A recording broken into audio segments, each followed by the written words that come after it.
الحمد لله نحمده ونستعينه ونستغفره ونعوذ بالله من شرور أنفسنا ومن سيئات أعمالنا من يهد الله فلا مضل له ومن يضلل فلا هادي له ونشهد أن لا إله إلا الله وحده لا شريك له ونشهد أن محمدا عبده ورسوله أما بعد فأعوذ بالله من الشيطان الرجيم بسم الله الرحمن الرحيم أمن خلق السماوات والأرض وأنزل لكم من السماء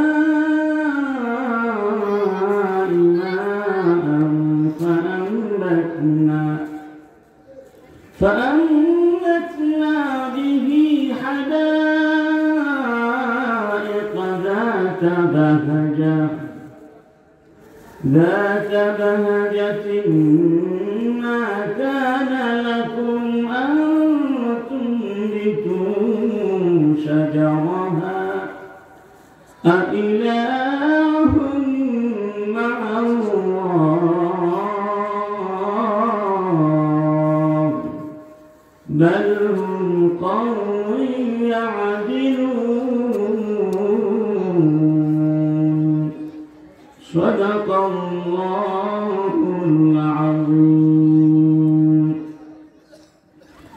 إن الله وملائكته يصلون على النبي يا أيها الذين آمنوا صلوا عليه وسلموا تسليما اللهم صل على محمد وعلى آل محمد كما صليت على إبراهيم وعلى آل إبراهيم إنك حميد مجيد اللهم بارك على محمد وعلى آل محمد كما باركت على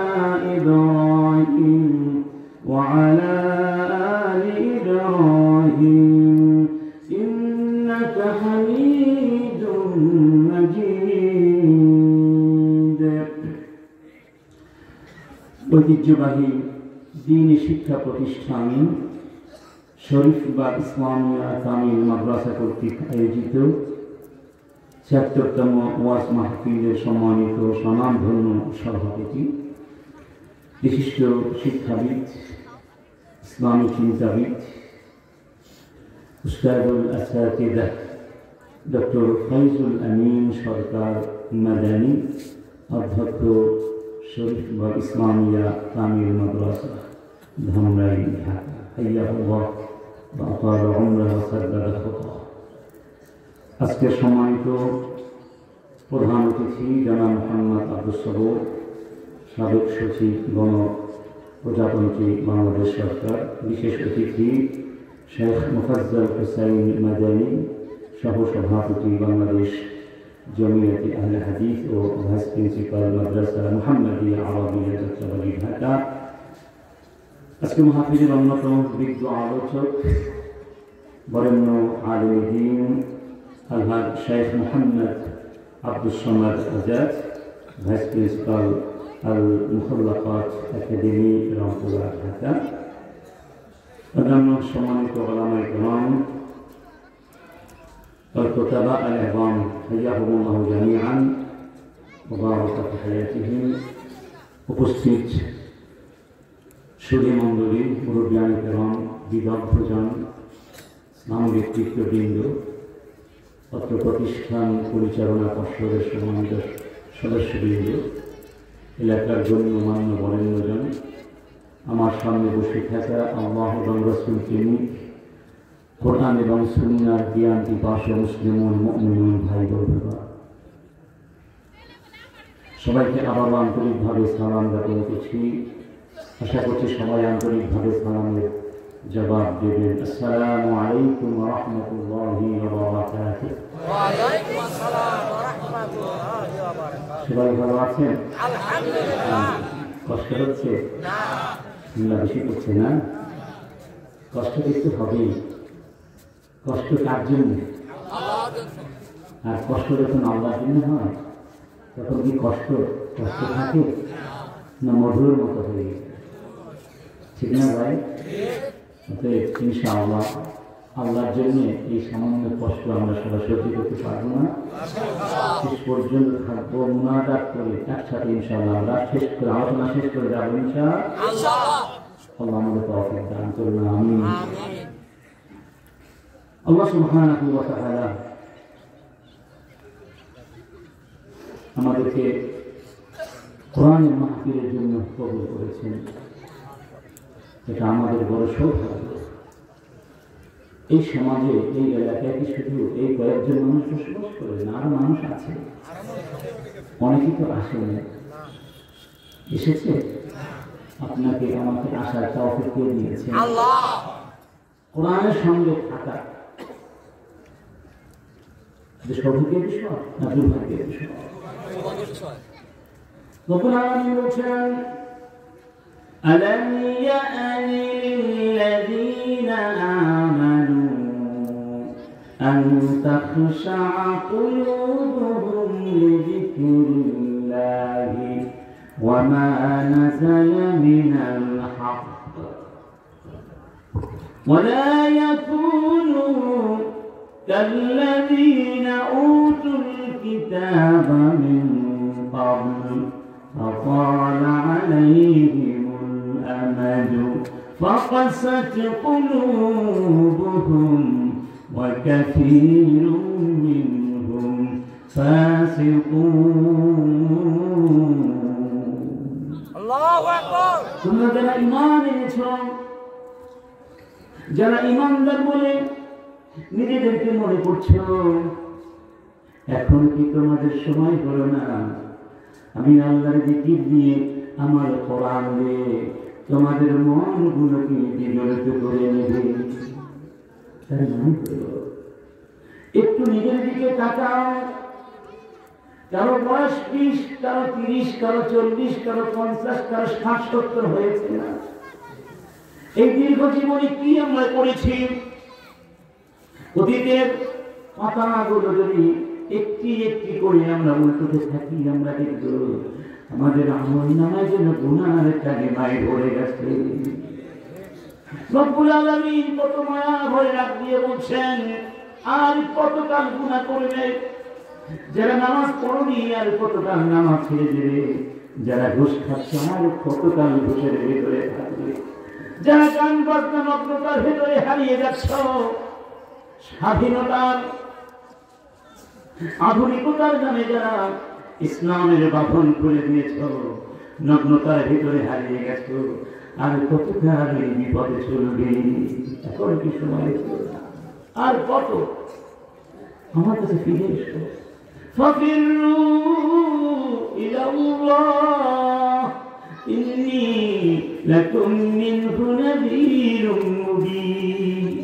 হে আমার গোলামেরা, আমাকে ছেড়ে দিও না, আমার কাছে এসো। সুবহানাল্লাহ।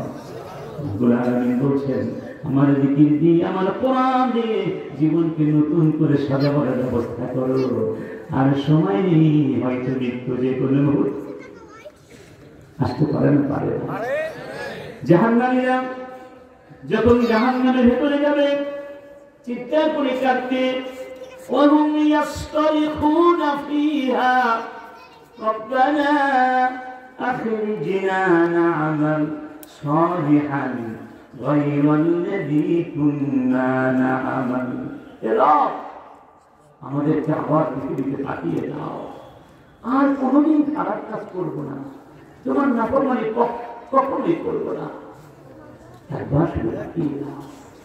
রব্বুল আলামিন জবাব দিলেন, أولم نعمركم ما يتذكر فيه من تذكر وجاءكم النذير فذوقوا فما للظالمين من نصير। এখন কেন চিৎকার করে কান্নাকাটি করছো? অনেক সময় তো তোমাদেরকে দিয়েছিলাম, ওই সময়টুকু যথেষ্ট ছিল। যদি ভালো হতে চাইতে তখনই ভালো হতে, আর সময় দেওয়া হবে।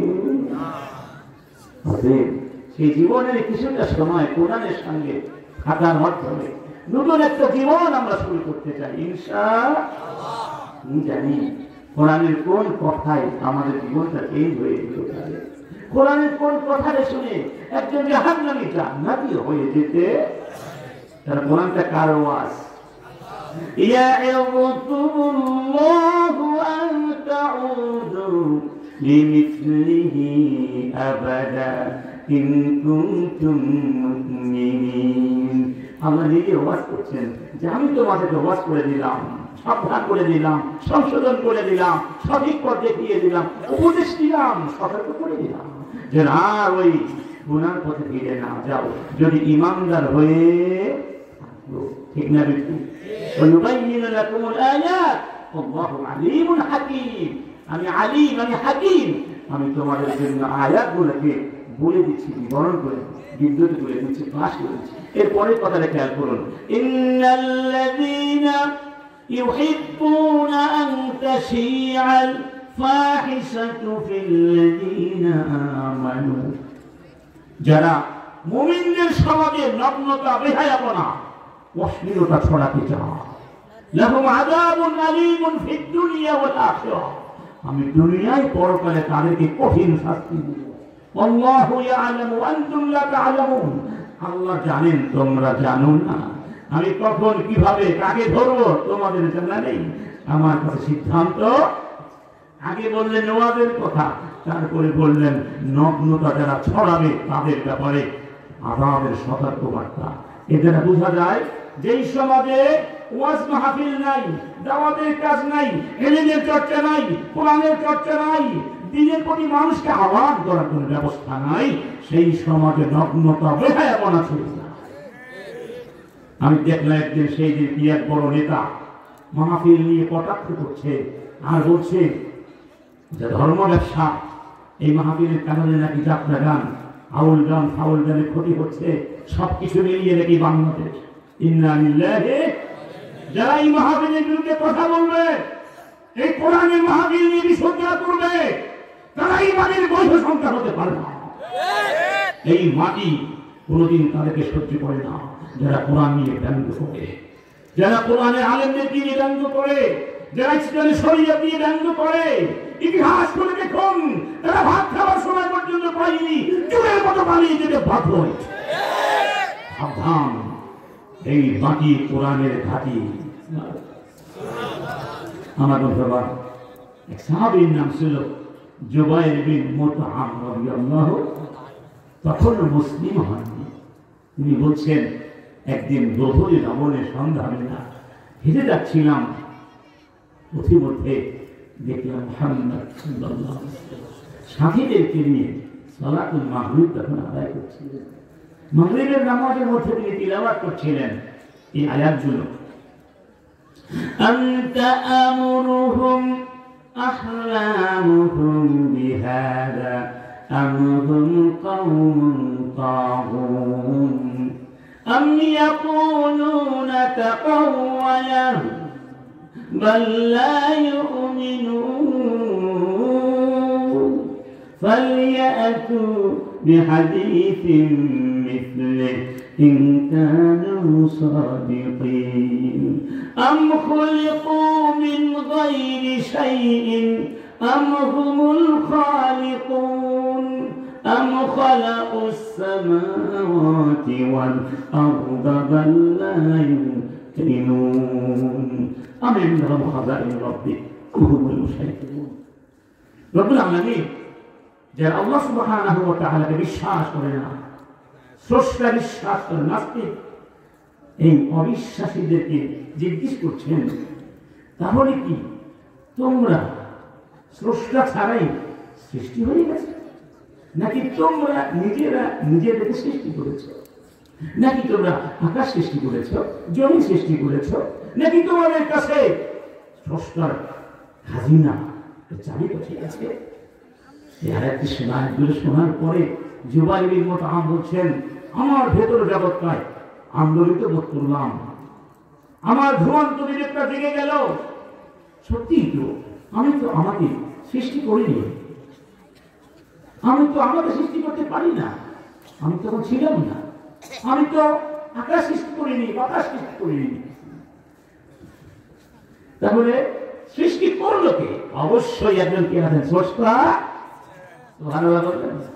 এই আয়াতগুলো শোনার সাথে সাথে জুবাইর বিন মুতআমের ভেতর জগৎটা আলোকিত হয়ে গেল এবং তিনি বলছিলেন, কাদা কলবি ইয়াসির, কাদা কলবি ইয়াসির, আমার মন পাখির মতো উড়ে যেতে লাগলো। অর্থাৎ ইসলাম, ইসলাম গ্রহণ করার জন্য, ঈমান গ্রহণ করার জন্য, ওই স্রষ্টার প্রতি বিশ্বাস স্থাপন করার জন্য আমার মনটা পাগলের মতো হয়ে গেল, পাখির মতো আনচান করে উঠেছে। এই জন্য কোরআনের মাহফিলে আসলে কোরআনের আলোয় আলোকিত হওয়ার আকাঙ্ক্ষা, নিয়াত, প্রত্যাশা, দোয়া আল্লাহর কাছে করতে হবে যেন আমরা সবাই এই আলোয় আলোকিত হয়ে যেতে পারি ইনশাআল্লাহ। ওই আয়াতটা প্রথমে বললাম একটু আগে, একজন বড় আলেম আছেন, ছিলেন, তার নাম ফুদাইল বিন আয়াদ। সব আলেম তার নাম জানেন, ফুদাইল বিন আয়াদ বলা হয়ে থাকে। তিনি প্রথম জীবনে ডাকাত ছিলেন, রাস্তাঘাটে ডাকাতি করতেন, খুন পর্যন্ত করতেন, অপহরণ করতেন। সেই ডাকাত একদিন সন্ধ্যার পরে একটা মহিলার সাথে সাক্ষাৎ করার জন্য যাচ্ছিল। দেয়াল বেষ্টিত বাড়ির ভিতর থেকে বাতাসের সাথে তরঙ্গে এই আয়াত তার কানের মধ্যে ঢুকেছিল যে আল্লাহ পাক বলছেন, আলাম ইয়ানি, আপনারা কোরআন পড়তে পারেন না? যদি আমার সাথে পড়েন তো, আলাম ইয়ানি লিল্লাযীনা আমানু أن تخشع قلوبهم لذكر الله। আল্লাহ বলছেন আমি জানি, এখনো কি সময় হয়নি? আর কত? এটা শোনার সাথে সাথে সেই ডাকাতের ভেতর জগৎটা আলোকিত হয়ে গেল। তিনি অজান্তে বলে ফেললেন, আনাল আওয়ানু ইয়া রাব্বি, হে আমার রব, সময় তো হয়ে গেছে, আমি আমার জীবনে ডাকাতি করব না, আমি আর খারাপ পথে চলবো না। এই একটি আয়াত শুনে তিনি জীবনকে চেঞ্জ করে নিয়েছিলেন। এবার তিনি মানে হাঁটছেন আর ভাবছেন, কি করলাম সারা জীবন, সারা জীবন তো অপরাধী করেছি, অথচ আমার রব এখন আমাকে ডাকছেন, এসো আমার কাছে এসো। আর কতটা বাজারের ভিতর দিয়ে যাচ্ছেন, দোকানের ভিতরে বাজার বন্ধ হয়ে গেছে, দোকানিরা আলোচনা করছে রাত্রিবেলা চলে যাব নাকি এখানেই থেকে যাব। কেউ কেউ বললো চলেই যায়, আবার কেউ কেউ বললো না যাওয়া যাবে না। আয়াত ফুদাইল বিন আয়াদ নামে যে ডাকাত আছে, ওর পাল্লায় করলে সব তো ছিনিয়ে নিবে, মেরেও ফেলতে পারে। এই কথাগুলো বলছিলেন আর ফুদাইল বাহিরে বসে বসে শুনছিলেন। আর তার দুই চোখ দিয়ে অশ্রুধারা ধরছিল, অনুতপ্ততা, অনুশোচনা, ধিক্কার দিলে নিজেকে, ফুদাইল তুমি একটু খারাপ, তোমাকে কেউ ভালোবাসে না, তোমাকে মানুষ ঘৃণা করে। এরপরে তিনি চলে গেলেন মক্কায়, তাওবা করলেন, ইলম অর্জন করলেন, ইলম অর্জন করে বিশ্ববিখ্যাত আলেম হয়ে গেলেন, মুহাদ্দিস হয়ে গেলেন, তার নাম ফুদাইল বিন। তাহলে যারা কোরআনের মাহফিলে আসে তারা কি সৌভাগ্যবান না দুর্ভাগ্যবান? সুবহানাল্লাহ। আলহামদুলিল্লাহ। আমি প্রশ্ন করব, আপনারা একটু জবাব দিবেন ইনশাআল্লাহ। আপনাকে আমাকে সৃষ্টি করলেন আগে প্রশ্ন হচ্ছে সৃষ্টিকর্তা কে, বুঝতে হবে না? ঠিক না? প্রত্যেক মানুষের মধ্যে তিনটা প্রশ্ন থাকা উচিত। কয়টা প্রশ্ন? এক নাম্বার মিন আইনা, দুই নাম্বার ওয়া লিমাযা, তিন নাম্বার ওয়া ইলা আইনা, মানে কোথা থেকে, অর্থাৎ আমার অস্তিত্বের উৎস কে, কে আমাকে সৃষ্টি করেছেন, এই প্রশ্নের জবাব আমাদেরকে জানতে হবে। দুই নাম্বার, কেন তিনি আমাদেরকে সৃষ্টি করলেন, উদ্দেশ্যটা কি, সেটা আমাদেরকে জানতে হবে। কোথায় আমরা যাব, সেটিও আমাদেরকে জানতে হবে। মানুষের জীবনের যা কিছু আছে সব কিছুর ভিত্তি হচ্ছে এই তিনটি মৌলিক প্রশ্ন। এই তিনটি প্রশ্নের সঠিক জবাব যারা জানবে তারাই জীবনকে সঠিক পথে পরিচালিত করতে। আচ্ছা বলুন, আমাদের দেশে শিক্ষিত লোকদের হার বেড়েছে না কমেছে? রাষ্ট্রীয়করণ করে ঠিক আছে, আসলে শিক্ষিত নাকি? এমনিতে স্বাভাবিকভাবে হাত তো অনেক বেড়ে গেছে, ঠিক না? এখন কি অশিক্ষিত মানুষ খুঁজে পাওয়া খুবই দুষ্ট। আগে সব জায়গায় অশিক্ষিত ছিল, নিরক্ষর ছিল, পড়তে পারতো, লিখতে পারতো না, সেই মানুষ এখন খুঁজে পাওয়া খুবই। আগের তুলনায় তো এখন 100% বলা যায়। সত্যি করে বলুন, শিক্ষিত লোকদের হার বাড়লো, শিক্ষা হার বাড়লো, স্কুল কলেজ মাদ্রাসা আগের তুলনায় এখন অনেক অনেক অনেক বেশি, ঠিক না? আমার মনে আছে যখন আমি ছোট্ট ছিলাম 2 মাইল হেঁটে মাদ্রাসায় গিয়েছিলাম। এই কাদার ভিতর দিয়ে পানির মধ্যে নৌকে নিয়ে যেতাম, রাতে সেখানে রাস্তার মোড়ে মোড়ে প্রতিষ্ঠান। কিন্তু সত্যি করে বলুন, ডাকাতি কমেছে না বেড়েছে? ঘুষ দুর্নীতি কমেছে না বেড়েছে? প্রশাসনিক দুর্নীতি বৃদ্ধি পেয়েছে না হ্রাস পেয়েছে? সন্ত্রাস বেড়েছে না কমেছে? ভোট ডাকাতি বেড়েছে না কমেছে? চাঁদাবাজি বেড়েছে না কমেছে? ব্যাংকগুলো খালি হয়েছে না ব্যাংকের সংখ্যা বেড়েছে? কেন হলো?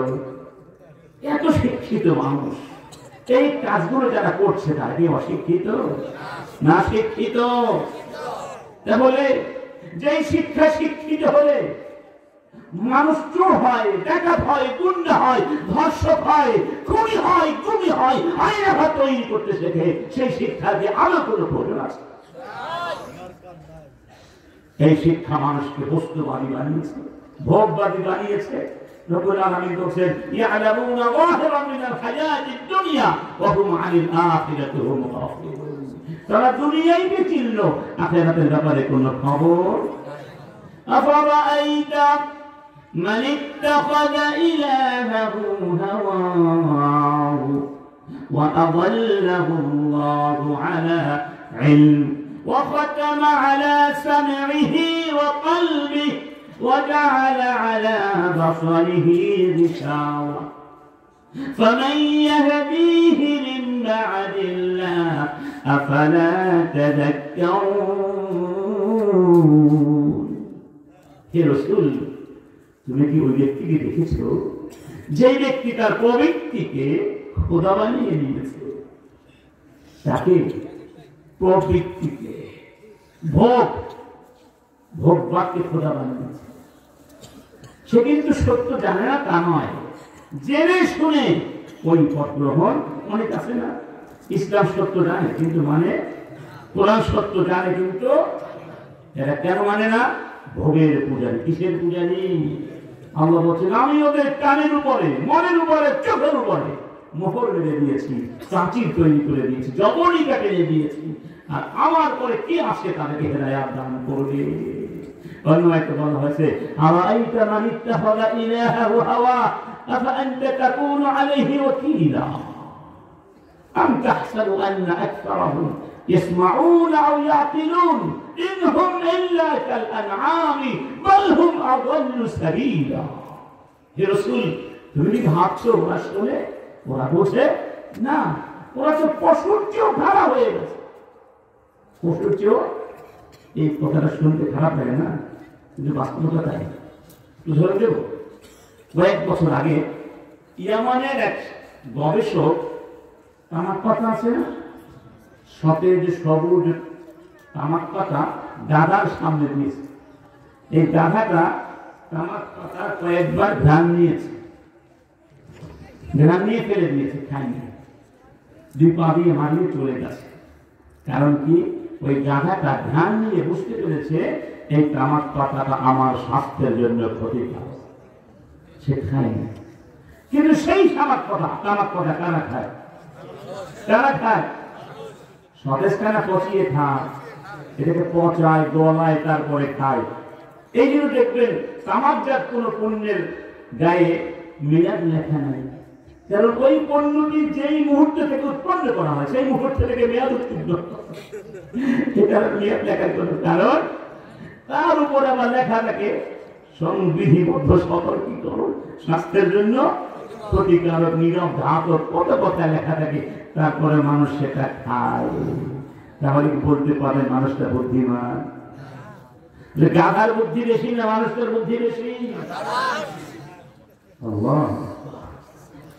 আল্লাহ বলছেন মাসালুল লাযীনা হুমিলুত তাওরাত সুম্মা লাম ইয়াহমিলুহা কামাসালিল হিমারি ইয়াহমিলু আসফারা বি'সা মাসালুল কওমিল্লাযীনা কাযযাবু বিআয়াতিল্লাহ ওয়াল্লাহু লা ইয়াহদিল কওমাল যালিমিন।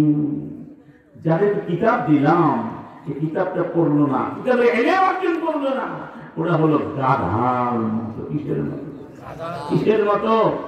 ওয়াল্লাযীনা কাফারু ইয়াতামাত্তাউনা ওয়া ইয়াকুলুনা কামা তাকুলুল আনআম ওয়ান নারু মাহওয়াল লাহুম। আল্লাহ বলছেন যারা আমাকে বিশ্বাস করে না, আমার কিতাব মানে না, ওরা শুধু এনজয় করে আর খায়, ঠিক যেভাবে পশুরা খায়। তাদের পরিণাম হলো কোথায়? জাহান্নাম। এই জন্য আমাদের সামনে একটু আগে এই প্রতিষ্ঠানের সম্মানিত অধ্যক্ষ সাহেব ধর্মীয় দেশ শিক্ষার গুরুত্ব নিয়ে কথা বলেছেন না, আমি এটা সম্পূর্ণ কিছু কথা বলবো। দিনী শিক্ষাটা কেন প্রয়োজন এটা আমার জানা দরকার, কারণ সত্যি সত্যি এখন অনেকেই দিনী শিক্ষার গুরুত্বটা বুঝতে না পেরে সন্তানদেরকে দুনিয়ার শিক্ষা শিক্ষিত করে গর্বিত বোধ করে থাকে, অথচ প্রথমে দিনী শিক্ষা দেওয়াটা ছিল ফরজ ইবাদত, ঠিক না? প্রথমে তো তার মধ্যে দিনী শিক্ষা দিতে হবে, এরপরে আমি ডাক্তার বানান, ইঞ্জিনিয়ার, কোনো আপত্তি নাই। ইসলাম তো শুধু দুনিয়ার পরকালের কথাই বলে নাই, দুনিয়া পরকাল মিলে কি ইসলাম। আজকের শিক্ষা ব্যবস্থায় এই যে অধঃপতন আমরা দেখছি, এর কারণ একটাই, এখানে পরকালের কোনো অংশ নাই, আখলাকের কোনো অংশ নাই, নবুয়তের কোনো অংশ নাই, রিভিল নলেজের কোনো অংশ নাই। এটা একমুখী শিক্ষা ব্যবস্থা, বস্তুবাদ শিক্ষা ব্যবস্থা, এটা ইমব্যালেন্স শিক্ষা ব্যবস্থা, ঠিক না? ঠিক। এই শিক্ষা ব্যবস্থাকে ব্যালেন্স করতে হবে, আর সেই জন্য দিন দুনিয়া, দেহকাল পরকাল, দেহ আত্মা, এই সব কিছু সমন্বয় ঘটাতে হবে। এটাই তো আমরা শিখিয়েছেন, সবাই করেন না? রব্বানা আতিনা ফিদ দুনিয়া হাসানা ওয়া ফিল আখিরাতি হাসানা ওয়া কিনা আযাবান নার।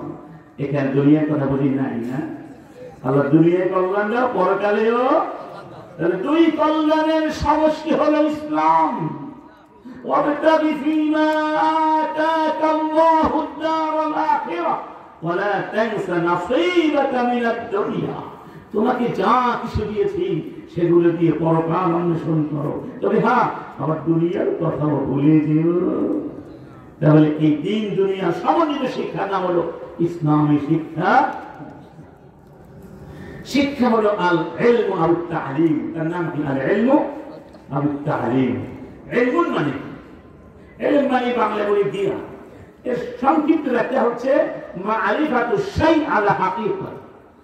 প্রত্যেকটা জিনিসের হাকিকতটা খুঁজে বের করা, কোন জিনিসের আসল চেহারা, আসল স্বরূপটা খুঁজে বের করা।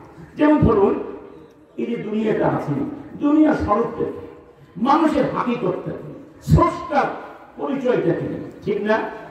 এই হাকিকতটা জানতে হলে কি করতে হবে? তার কাছে আসতে হবে যিনি গোটা পৃথিবী সৃষ্টি করেছেন, কারণ তিনি তো হাকিকতটা জানেন, আর তিনি হাকিকতটা আমাকে জানিয়ে দিয়েছেন। তার স্মরণবর্ণনা হয়ে আমরা যতই এদিক সেদিক ঘোরাফেরা করি, কোনোদিন হাকিকতের সন্ধান পাবো?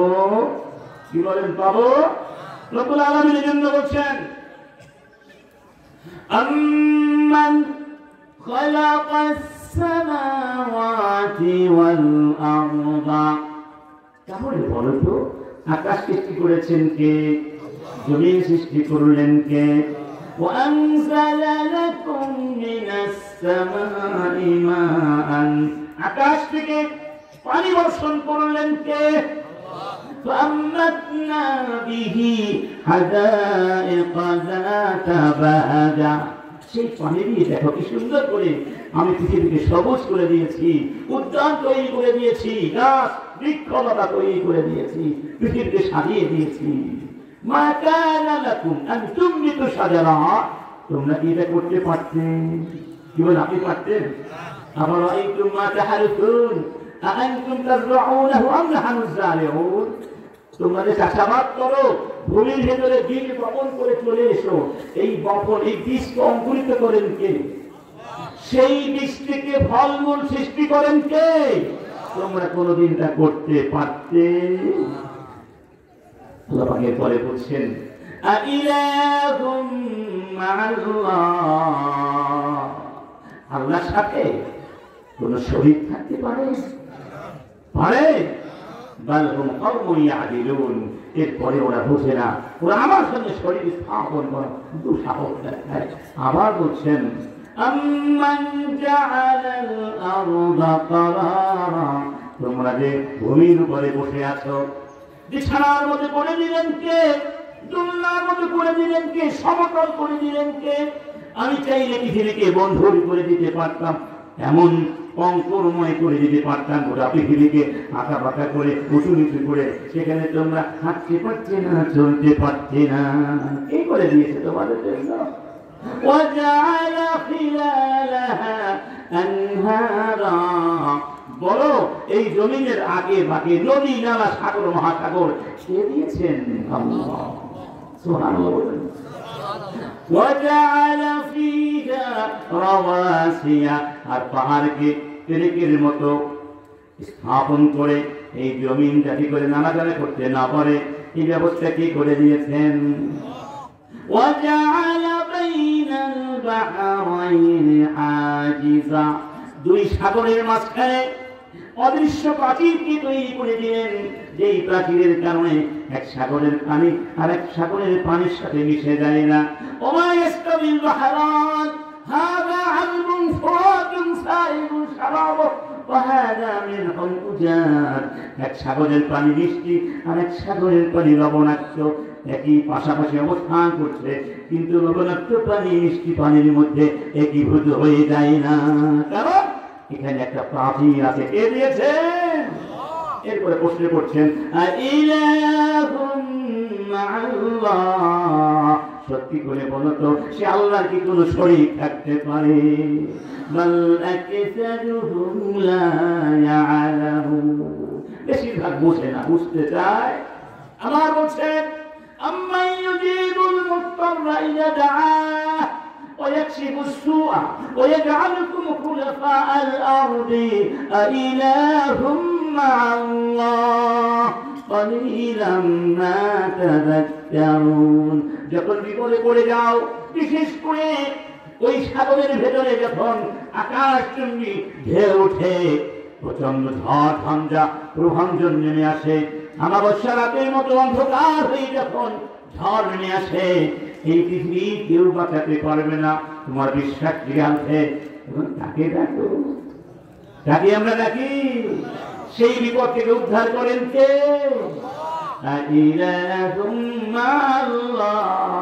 এবার বলো, সেই রবের সাথে কোন শরীক কি থাকতে পারে? কি বলেন, পারে? তোমরা কম মানসিক কথা বোঝো, বলে গ্রহণ করো।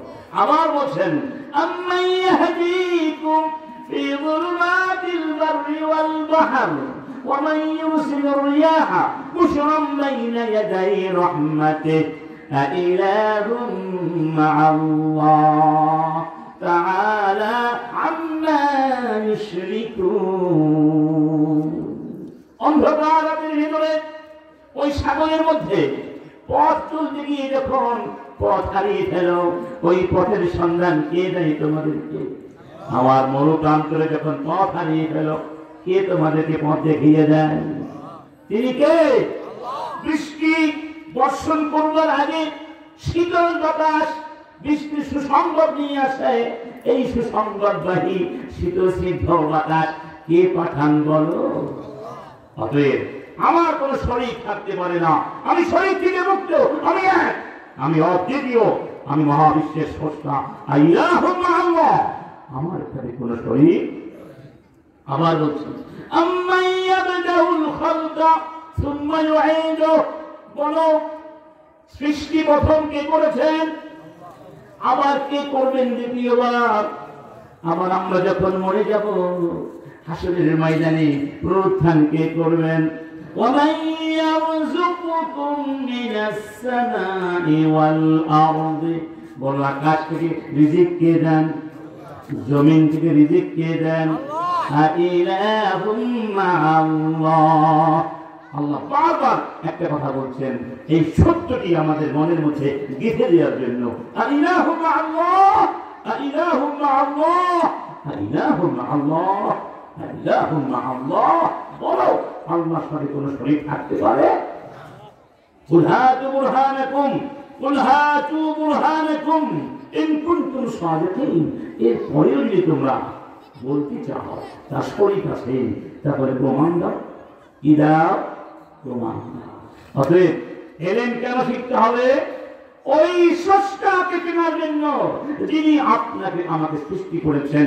সৃষ্টি করেই শুধু পৃথিবীতে পাঠিয়ে দিয়ে খেলতে হয় নাই, আপনার আমার জীবন ধারণের জন্য যা কিছু দরকার কে দিয়েছেন? কে দিয়েছেন? কুল মান ইয়ারযুকুকুম মিনাস সামাই ওয়াল আরদি লা ইলাহা ইল্লা হুয়া ইলাইহিল মাসীর। ঠিক না বেঠি?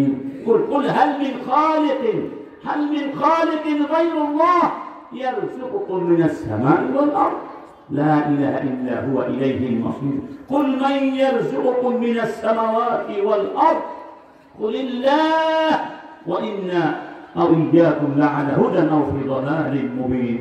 এই রাসূল জিজ্ঞেস করে দেখো তো, ওদেরকে জিজ্ঞেস করো আকাশ থেকে রিজিক কে দেন? কে দেন? যদি আল্লাহ বৃষ্টি বন্ধ করে দেন, জমিন শুকিয়ে যায়, উর্বরতা হারিয়ে ফেলে, কারো বাবার ক্ষমতা আছে রিজিক দেয়া? কেউ দিতে পারবে?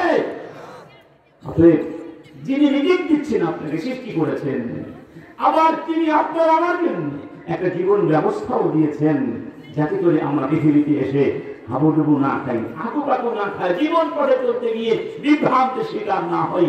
সে জীবন ব্যবস্থার নাম কি? নাম কি?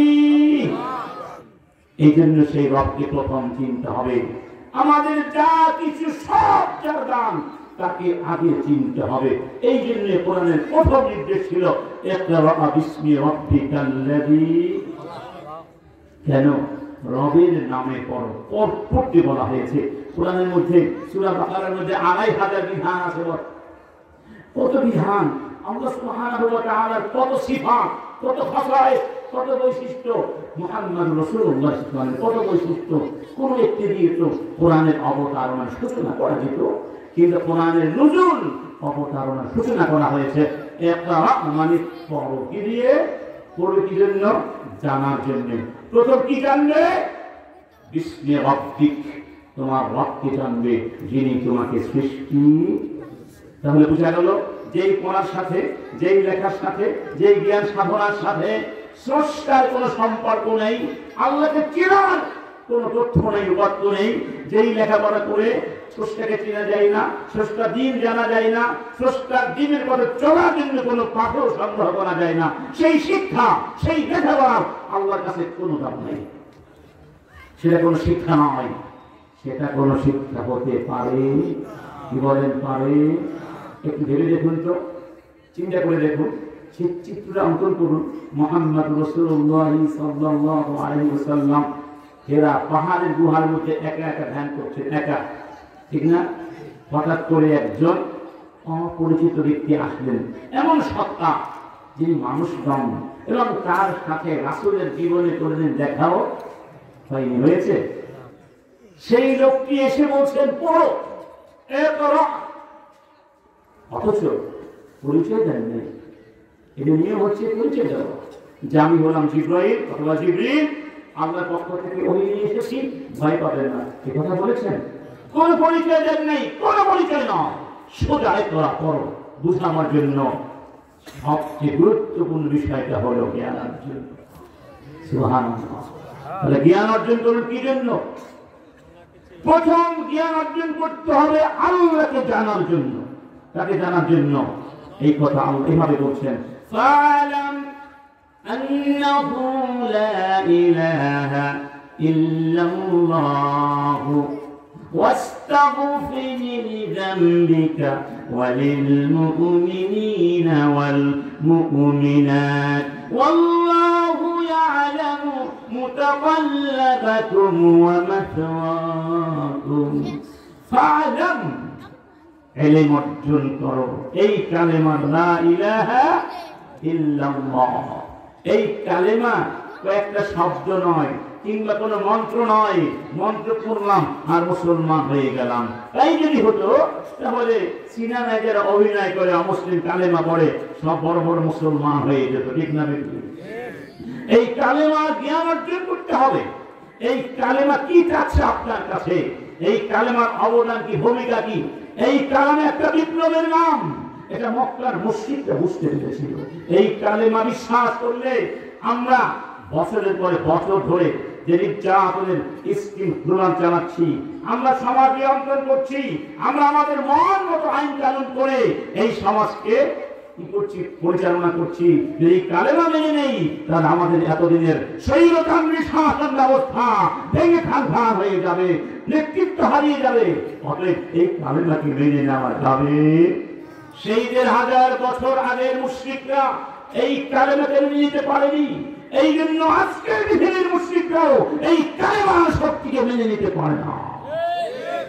এই কালেমা ভিত্তিতে সমাজ গড়ার কথা বলা হয়, তাকে বলা হয় জঙ্গি, তাকে বলা হয় রাজাকার, তাকে কত নামে আখ্যায়িত করা হয়। অথচ তারা জঙ্গি, তারা দেশ বিরোধী, তারা চোর, তারা গুন্ডা, তারা ডাকাত, তারা খুনি, দেশের মানুষ ৫ তারিখ স্বচক্ষে অবলোকন করেছে। এই ইতিহাস জানার পরেও যদি কেউ আলেমদের বিরুদ্ধে বিশ্ববিদ্যালয় করে জঙ্গি বলেন, আল্লাহর কাছে দায়ী থাকবেন। ইতিহাস বলছে জঙ্গিবাদের জন্য নাটক আপনারা দেখেছেন, সব নাটক ওই সন্ত্রাসী প্রতিবাদীরা বসে বসে বানিয়েছিল। আর কিছু পত্রিকাটা আমাদের সামনে সাজিয়ে গুছিয়ে রং দেখে স্থাপন করতে চেয়েছিল, ঠিক না? ঠিক। আমরা আজকে থেকে বলবো, আমরা সেই সমাজ এবং রাষ্ট্র করতে চাই যে সমাজ এবং রাষ্ট্র এই কালেমার ভিত্তিতে প্রতিষ্ঠিত। আমার বন্ধুগণ, এবার আসুন, কেন ইসলামের জ্ঞান দরকার?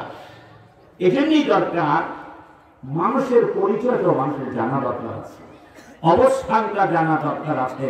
এটা কোনো ছোটখাটো বিষয় নয়। আমি একটা বই পড়েছিলাম, শিক্ষা সাহিত্য সংস্কৃতি, লিখেছেন মাওলানা আব্দুর রহিম রাহমাতুল্লাহ। তিনি একটি কাহিনী উল্লেখ করেছেন, একজন অমুসলিম খ্রিস্টান, তিনি মুসলিম হয়েছিলেন, তার নাম মোহাম্মদ ইকবাল। তিনি অনেক বড় গবেষক ছিলেন, তার অনেক বই পুস্তক বাংলাতে অনুবাদ হয়েছে। তিনি উল্লেখ করেছেন, ইউরোপে কয়েক দশক আগে একটা প্রশ্ন করা হয়েছিল জনগণকে, জনজরিপ নয়, একটু বড় প্রশ্ন। ধরুন একটা ঘর, তার মধ্যে 2টা জিনিস আছে।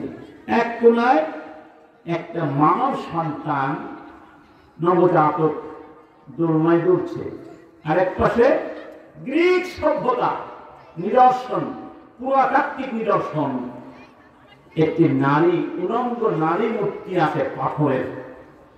ওই ঘরে যদি আগুন ধরে, এই আগুনের হাত থেকে কোন জিনিসটিকে আগে বাঁচাতে হবে, কোনটাকে বাঁচানো উচিত, অগ্রাধিকারের ভিত্তিতে। এটা ছিল মূল কথা।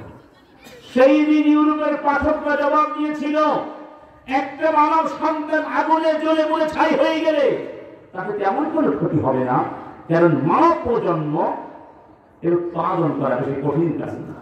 একজন মারা গেলে আরো আসবে, কিন্তু একটা পাথরের মূর্তি যে ইতিহাসে সাক্ষী হয়ে আছে, এটা যদি ধ্বংস হয়ে যায় তাহলে আর ফিরে পাওয়া যাবে না। অর্থাৎ তারা বুঝালো একটা নিষ্প্রাণ পাথরের দাম মানুষের চেয়েও বেশি। যেই সভ্যতার কাছে মানুষের চেয়ে পাথরের দাম বেশি, ওই সভ্যতা গরু ছাগলের সভ্যতা হওয়ার যোগ্যতাও রাখে না। মানুষের সভ্যতা তো দূরের কথা। এই জন্য দেখবেন আজকে সমাজে খুনাখুনি বেড়ে গেছে, হানাহানি বেড়ে গেছে। মানুষের কাছে মানুষের দাম নাই যতটা মশা মাছির দাম আছে। ঠিক না বেশি? মানুষের অবস্থানটা বুঝতে পারে নাই। মানুষ ভাবছে দুনিয়াকে খেলাধুলা করার জন্য আল্লাহ মনে হয় সৃষ্টি করেছেন, পশ্চিম কালেও না। রব্বুল আলামিন বলছেন, ওয়া খালাকনাস সামাআ ওয়াল আরদা ওয়া মা বাইনাহুমা বাতিলা যালিকা যান্নুল্লাযীনা কাফারু ফাওয়াইলুল লিল্লাযীনা কাফারু মিনান নার। তোমরা কি ভেবেছো আকাশ জমিন বেহুদা অনর্থক সৃষ্টি করেছে খেলাধুলা করার জন্য? না, এটা কাফেরদের কথা। আম নাজআলুল লাযীনা আমানু ওয়া আমিলুস সালিহাতি কাল মুফসিদিনা ফিল আরদি আম নাজআলুল মুত্তাকিনা কাল ফুজ্জার। তোমরা কি ভেবেছো আমি মুত্তাকিন আর ফুজ্জারকে সমান বানিয়ে দেব? ঈমানদার আর মুফসিদুনকে সমান বানাতে পারি? এরপরে কথা যেন আল্লাহ বলছেন, কিতাবুন আনজালনাহু ইলাইকা মুবারাকুন লিয়াদাব্বারু আয়াতিহি ওয়া লিয়াতাযাক্কারা উলুল আলবাব। হে রাসূল, একটা কিতাব আমি দিয়েছি তোমাকে। কি দিয়েছি? এই কিতাবটা বরকতময়। কেন দিয়েছি জানো? যাতে আমার বান্দারা এটা পরে বুঝতে জানে। এবার আগের কথা আর পরের কথা মিলিয়ে দেখুন কি পাবেন। যেন আল্লাহ বলতে যাচ্ছেন, আমি এই জমিনকে বেহুদা সৃষ্টি করি নাই, আমি এই জমিনকে বানিয়েছি আমার কোরআনের জন্য। কিসের জন্য? এই কোরআন তোমরা পড়বে, জানবে, মানবে, কোরআন বাস্তবায়ন করবে। কোরআন বাস্তবায়ন করতে হলে কোরআন পড়তে হবে না? কোরআন পড়তে হবে কি হবে না? তাহলে সবার আগে কোরআনের জ্ঞান শিখতে হবে এবং শিক্ষা দিতে। 3 নম্বর, আল্লাহ পাক আমাদের পাঠিয়েছেন আমাদের জন্য কিছু জীবন বিধান দেন না। আচ্ছা, যিনি তৈরি করেন, সৃষ্টি করেন, তিনি তো বলবেন না কি করতে হবে, কি করা যাবে, কি করা যাবে। ইন্নাল্লাহা ফারাদা ফারাইদা ফালা তুদাইয়ুহা। আল্লাহ কিছু কাজকে ফরজ করেছেন, এই কাজগুলো নষ্ট করে দিও না। ওয়াহাদ্দা হুদুদান ফালা তা'তাদুহা। সীমা রেখা নির্ধারণ করে দিয়েছেন, সীমা লঙ্ঘন করো না। ওয়াহাররামা আশিয়া ফালা তানতাহিকুহা। কিছু কাজ নিষিদ্ধ করেছেন, ভায়োলেশন করো না। ওয়াসকাতা আন আশিয়া রাহমাতান বিকুম গায়রা নিসিয়ান ফালা তাবহাতু আনহা। আর কিছু ব্যাপারে আল্লাহ পাক নীরব আছেন, ভুলে যান নাই, তোমাদের জন্য সহজ করে দিয়েছে। এগুলো নিয়ে বাড়াবাড়ি করো। তার মানে কোনটা হালাল কোনটা হারাম এই সীমা কে বলবেন? কে বলবেন? এই অধিকার মানুষের আছে। ওয়ালা তাকুলু লিমা তাসিফু আলসিনাতুকুমুল কাযিবা হাযা হালালুন ওয়া হাযা হারাম লিতাফতারু আলা আল্লাহিল কাযিবা ইন্নাল্লাযীনা ইফতারুনা আলা আল্লাহিল কাযিবা লা ইফলিহুন। খবরদার, তোমার মন চাইলো আর বলে দিলে সেটা হারাম, এটা হারাম, হ্যাঁ ঘুষ হারাম, আর মন চাইলো বলে দিলে এটা হারাম। এই অধিকার কে তোমাকে দিয়েছে? কে দিয়েছে তোমাদের অধিকার? আল্লাহুম শুরাকা শারাউ লাহুম মিনাদ দীনি মা লাম ইয়াযাম বিহিল্লাহ ওয়া লাউলা কালিমাতুল ফাসলি লাকুদিয়া বাইনাহুম ওয়া ইন্নাল যালিমিনা লাহুম আযাবুন আলীম। আমার বিধান বাদ দিয়ে, কোরআনের বিধান বাদ দিয়ে তোমরা যে বিধান তৈরি করেছো, কারা করেছে তোমাদের জন্য? তোমরা কি ওদেরকে আমার সঙ্গে শরীক বানিয়ে নিয়েছো? কে দিয়েছে তোমাদের কবুল? যদি আমার সিদ্ধান্ত না থাকতো সবগুলো ধ্বংস করে দিত। আমার সিদ্ধান্ত আছে, কিছুদিন তোমাদের সময় দিব, অবকাশ দিব, এই জন্য কিছু করছি। এবার আসুন, এই কোরআনের এলেম কেন দরকার? ভাই, আপনি আমি যারা দুনিয়ার কাছে না মানুষ না, আমরা কি মানুষ তো ফেরেশতা হতে পারে না, পারে? প্রত্যেক মানুষের মধ্যে দুর্বলতা আছে। দেখুন আল্লাহ কি বলছেন, ইন্না عرضنا الأمانة على السماوات والأرض والجبال فأبين أن يحملنها وأشفقن منها وحملها الإنسان إنه كان ظلوما جهولا এই আমানতকে আমি আকাশের কাছে দিয়েছিলাম, জমিনের কাছে দিয়েছিলাম, বিশাল আকৃতির পাহাড়ের কাছে দিয়েছিলাম, কেউ গ্রহণ করার সাহস করে নাই। ওয়াহামালাহাল ইনসান, মানুষ গ্রহণ করেছে। ইন্নাহু কানা যালুমান জাহুলা, নিশ্চয়ই মানুষ বড় জালেম, বড় মূর্খ। কথাটা উল্টা মনে হলো না?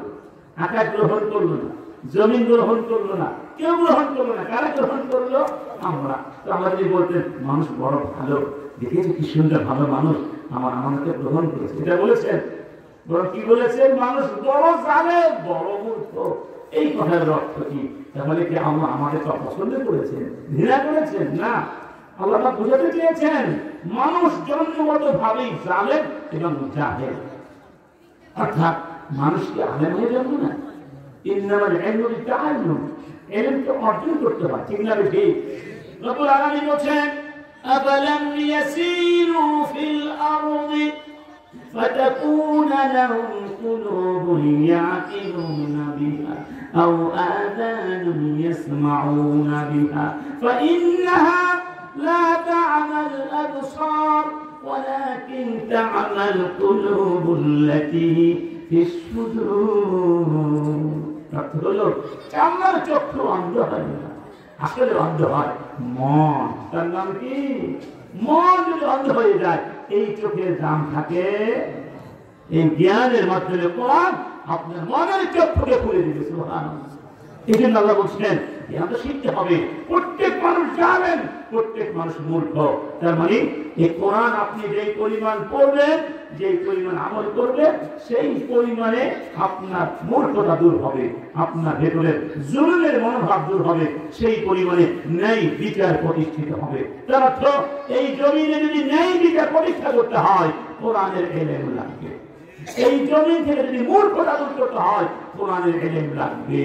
আবার হুকমাল জাহেলিয়াতি ইয়াবুন, তারা কি আবার সেই জাহেলিয়াতের জীবনধারা চায়? সেই মূর্খতার যুগে তোমরা কি যেতে চাও? ওয়ামান আহসানু মিনাল্লাহি হুকমান লিকাওমি ইউকিনুন, আমি আল্লাহকে শ্রেষ্ঠ বিধান শিক্ষা কে দিতে পারেন? আমাদের তো বলো, আমি যেটা দিয়েছি এটা মেনে নাও, তাহলে অজ্ঞতা মূর্খতা দূর হয়ে যাবে।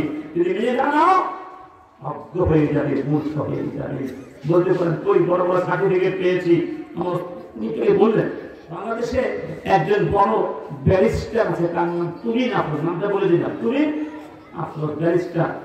তার বাবা নেই, মা আছে, মা অসুস্থ আপনারা জানেন, এবং তিনি আপনার কিডনি রোগ ডায়ালিসিস করে বেঁচে আছেন, বলা যায় মৃত্যু প্রায় মানুষটা। এই মেয়েটি তার এই অসুস্থ মাকে ঘর থেকে করে দিয়েছে, দেখেন পত্রিকায়। এবং তার মা কত আত্মলাভ করেছে, এখনো করে যাচ্ছে, তো ন্যায় বিচার তিনি পান নাই। অথচ যেই মা 10 মাস 10 দিন গর্ভে ধারণ করলেন, তাকে জীবনকে তীরে তীরে নিষ্কাশিত করে সন্তানকে মানুষ বানালেন, ব্যারিস্টার বানালেন, ব্যারিস্টার হয়ে প্রথম খবর দিল মা। এই শিক্ষা এখন নাম আছে, এটাই হলো মূর্খ। এটা কি? এটাই তো মূর্খ। একদম কি বলছেন? আর রহমান ও আল্লামাল কোরআন খলাকাল ইনসান।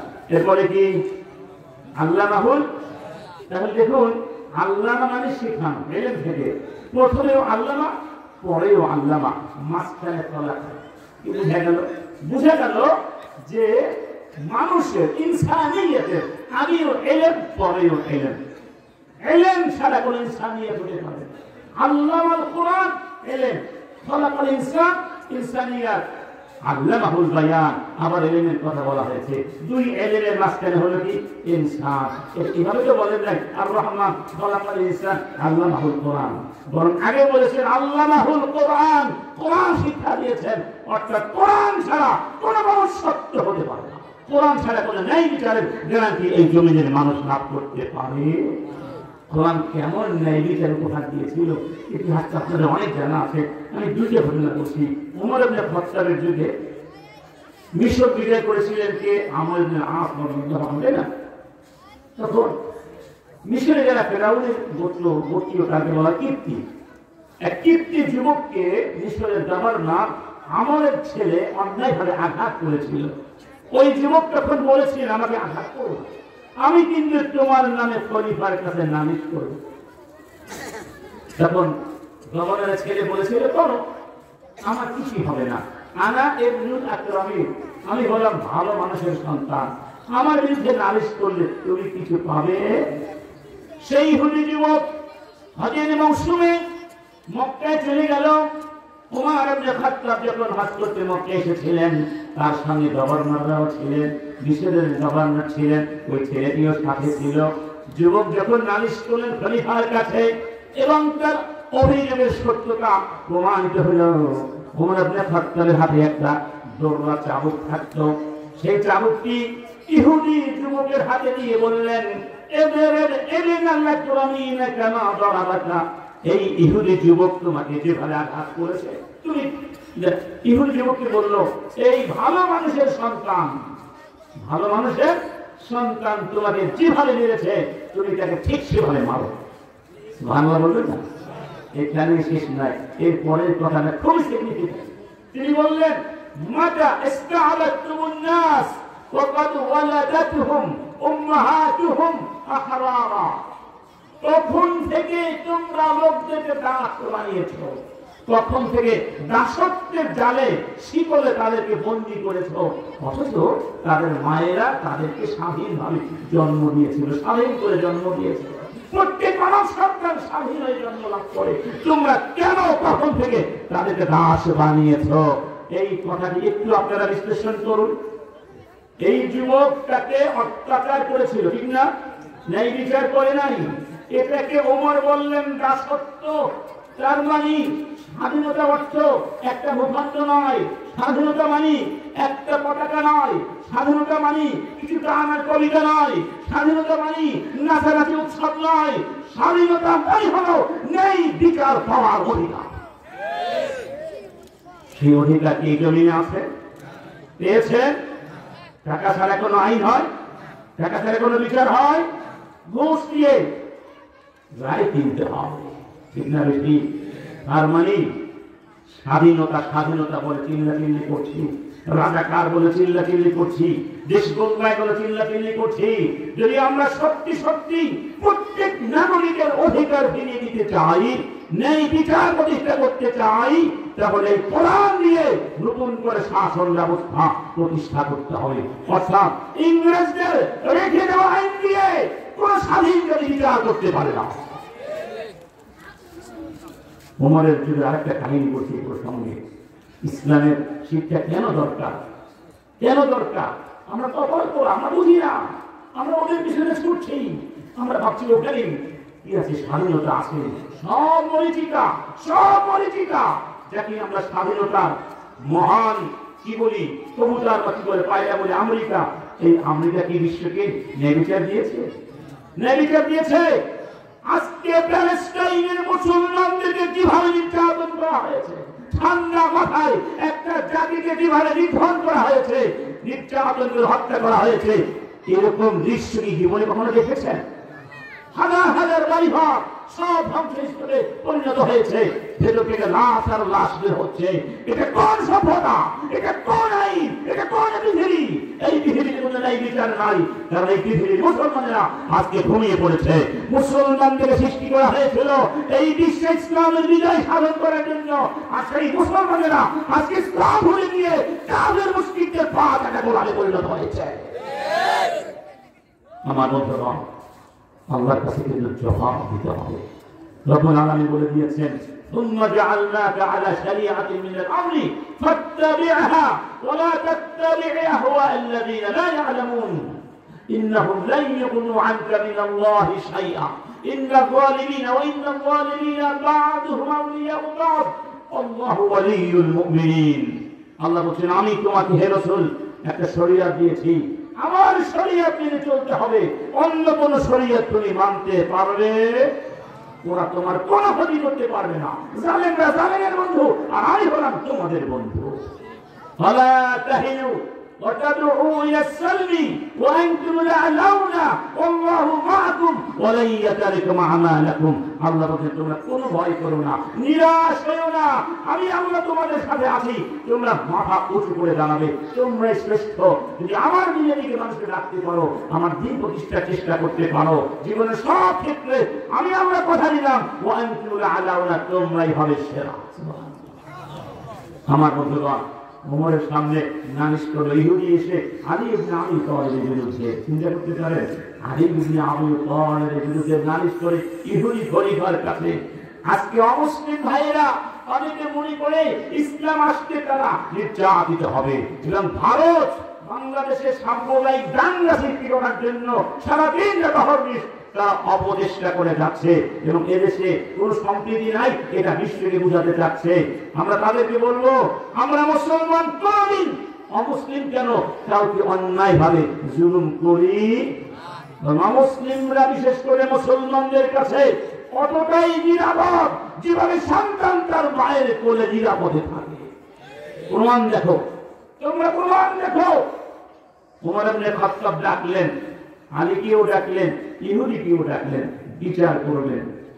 ইহুদিকে বললেন, আলীকে বললেন, ইয়া আবুল হাসান, হাসানের বাবা দাঁড়ান, বিজানিবি খাসামিকাল ইহুদি, আপনার প্রতিপক্ষ ইহুদির পাশে দাঁড়িয়ে যায়।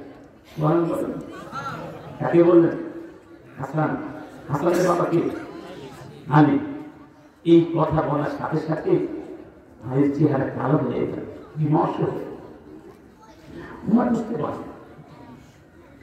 বুঝতে পারলেন, জিজ্ঞেস করলেন, কি ব্যাপার হাসানের বাবা, আপনাকে ইহুদির পাশে দাঁড়াতে বললাম আর আপনার চেহারা কালো হয়ে গেল, কষ্ট পেয়েছেন? বললেন, না কষ্ট পেয়েছি, কষ্ট পেয়েছি, খুব কষ্ট পেয়েছি। তবে এজন্য নয় যে আপনি আমাকে ইহুদির পাশে দাঁড়াতে বলেছেন। কেন পেয়েছেন? একটু আগে আমার সামনে বসে আমার প্রতিপক্ষ ইহুদিকে নাম ধরে সম্বোধন করেছে, আর আমাকে নাম না ধরে অতিরিক্ত সম্মানার্থে উপনাম হাসানের বাবা বলে সম্বোধন করেছেন। অর্থাৎ আপনি বিচার করার আগেই বৈষম্য করেছেন, আমাকে অতিরিক্ত সম্মান দেখিয়েছেন। অথচ আমরা দুইজন এখন ওয়ান ইকুয়াল ফুটিং, আমরা দুইজন এখন সমান অবস্থানে আছি, কাউকে বেশি সম্মান দেখাবার এখানে কোনো সুযোগ নাই। আপনি ইসলামের ন্যায় বিচার দেখাতে ব্যর্থ হয়েছেন, এই জন্য আমি মনে কষ্ট পেয়েছি। এইরকম ন্যায় বিচার পৃথিবীতে দেখাতে পেরেছে? দেখেন একটা দেখেন, বদরের প্রান্তরে রাসূল সাহাবীদেরকে বিন্যাস করছেন যুদ্ধের জন্য। এক সাহাবী কাতার থেকে বাহিরে দাঁড়িয়েছিলেন, রাসূল তাকে আস্তে করে একটা খোঁচা দিয়ে বললেন, ইস্তাউই ইয়া সাওয়াদ। তার নাম ছিল সাওয়াদ বিন গাজিয়া। সোজা হয়ে দাঁড়াও, লাইনে গিয়ে দাঁড়াও, ডিসিপ্লিন মেইনটেইন করো।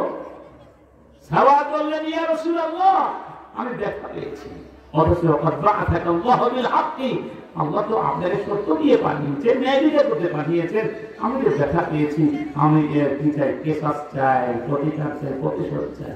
রাসূল লাঠিটা দিলেন, নাও, আমি যেভাবে তোমাকে গোটা দিয়েছি আমাকে এতে গোটা দাও। সাওয়াদ বললেন, আমার গায়ে তো জামা নাই। রাসূল জামাটা সরিয়ে ফেললেন। সাওয়াদ বিন গাজিয়া রাসূলকে জড়িয়ে ধরে চুমু খেতে লাগলেন। কি হয়েছে সাওয়াদ, অমন করছে কেন? বললেন, ইয়া রাসূলুল্লাহ, হাদারানি মা তারা, দেখতেই তো পাচ্ছেন যুদ্ধ শুরু হয়ে যাচ্ছে, একটু পরে ঝাঁপিয়ে পড়তে হবে, আর কোনোদিন ফিরে আসতে পারবো কিনা তা তো জানি না, তাই আপনার সাথে যেন আমার শেষ স্মৃতিটা থাকে, এই জন্য সে কৌশল অবলম্বন করেছিলাম। সুবহানাল্লাহ। আজকের পৃথিবীর কোন শাসক যদি বলে, এই নাও লাঠি দিলাম, আমি যদি কাউকে কোনো জুলুম করে থাকি, প্রতিশোধ নাও, একটা চুল থাকবে, চুল 5 অক্টোবর ওই শৈলচারী যদি থাকতো, একটা চুলও খুঁজে পাওয়া যেত না, একটা হাতও খুঁজে পাওয়া যেত না, একটা মাথাও খুঁজে পাওয়া যেত না, সব জনগণ ভাগ করে নিয়ে যেত। তাই তারা কষ্টে দুঃখে কি পরিত করে নিয়ে গেছে। ঠিক না? ঠিক। তবে ন্যায় বিচার যদি কাউকে ছেড়ে মুসলমান, কোরআনের এলিমের কাছে আসতে হবে, এই মাদ্রাসা শিক্ষাকে বাবা করতে হবে, ধরে রাখতে হবে। স্বৈরাচারের যুগে এই শিক্ষা ব্যবস্থার বিরুদ্ধে ষড়যন্ত্র করা হয়েছিল, এমন করে শিক্ষাকে সংকুচিত করে দেওয়া হয়েছিল। আর কিছুদিন থাকলে নামেই থাকতো মাদ্রাসা, তারা জানাজা নামাজ পড়ার আলেমও খুঁজে পাওয়া যেত। এই আমার কথাই ধরুন, আপনার কথাই ধরুন, আজকে যেভাবে স্বাধীন মনে কথা বলতে পারছি, নিশ্চিন্তে ভাড়া বলতে পারছি, তাকে আমরা পারেছি 16 বছর পেরেছি, আপনারা পেরেছেন। এটাই হলো আল্লাহকে বড় নিয়ামত। এই নিয়ামতকে কাজে লাগাতে সবাই বলি লা ইলাহা ইল্লাল্লাহ।